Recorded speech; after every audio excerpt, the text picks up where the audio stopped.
I'm sure you not have missed the envious chemistry between Jaya Badhuri and Amitabh Bachchan. Kyun na ho? Why not?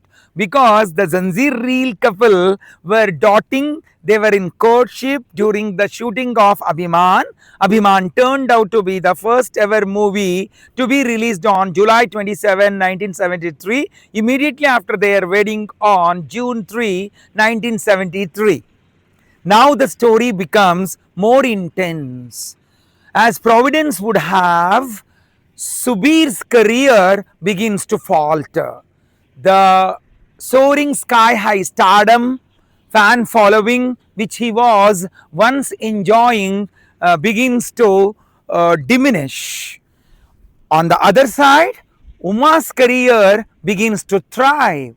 She becomes a national sensation overnight and she is sought after every producer, particularly to sing solo songs which she outrightly rejects.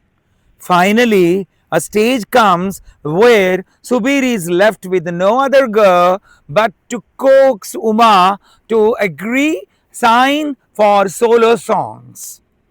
Uma finally concedes to his advice just to save their marital ties, and for her, Subir is everything. The same idea is so beautifully portrayed and written by Majru Sultanpuri in the song Ab to hai tumse har kushi apna.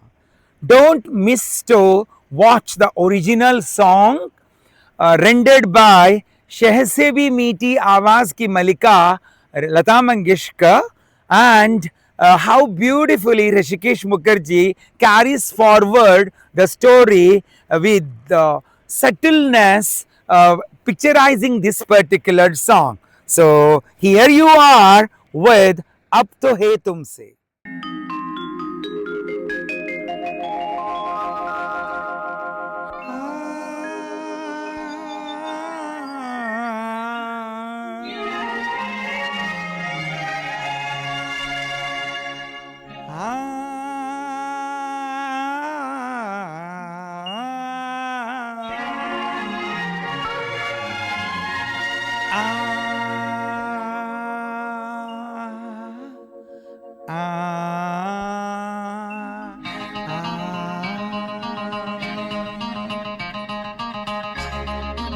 अब तो है तुमसे हर खुशी अपनी, अब तो है तुमसे हर खुशी अपनी, तुम पे मरना है जिंदगी अपनी हो, अब तो है तुमसे हर खुशी अपनी.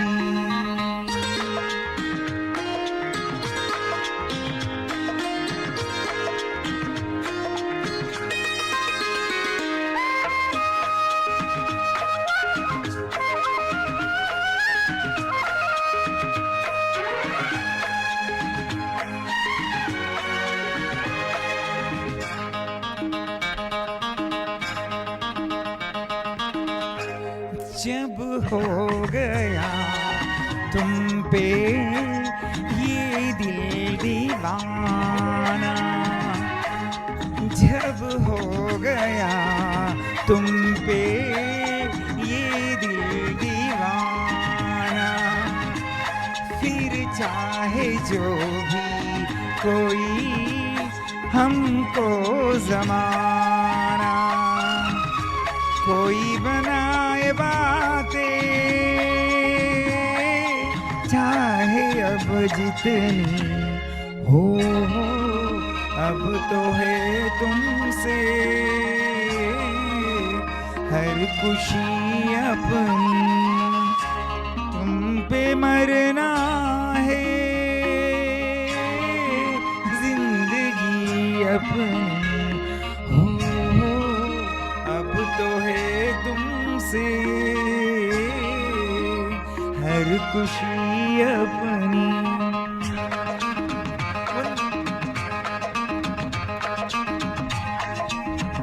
aha, ho ho ho ho, aha,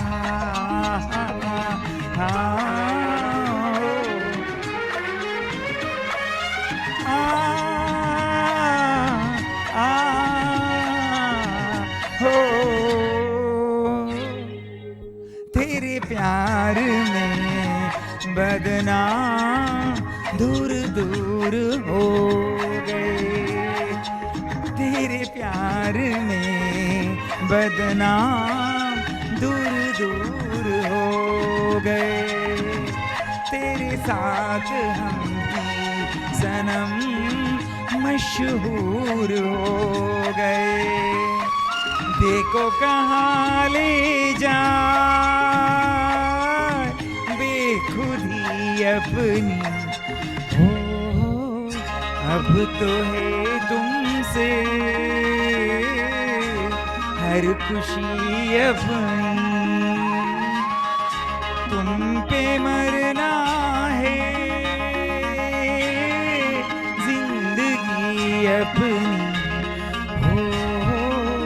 अब तो है तुमसे हर खुशी अपनी।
समझ गया ना जी? बिल्कुल ऐसा ही होना चाहिए। क्या कर रहा है? वो भाभी के अवार्ड्स के लिए ऐसी जगह बना, समझ गया ना तुम?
Now enters the villain in the plot, not any human character, but the male ego of the husband.